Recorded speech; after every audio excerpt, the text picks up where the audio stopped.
Hello everyone!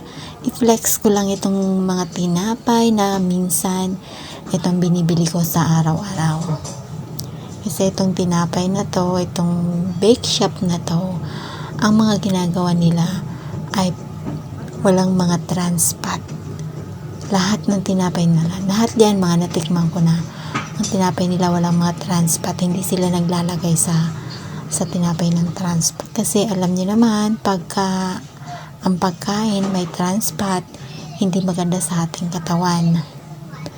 So ito ang mga ginagawa nila, less pa sa sugar, hindi sila gaanong matamis, tapos mga high fiber sila.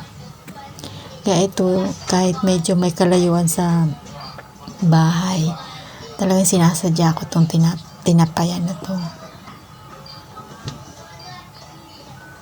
kasi masarap siya, although medyo priceless siya. So sulit naman kasi hindi siya nakakaumay kainin at saka walang trans fat. Ang trans fat kasi ang hirap kasi matanggal sa bunganga niyan. Pag yan ang kinain mo, ang hirap maalis. Kaya alam na alam ko pagka may trans fat ang pagkain. So yan lang guys.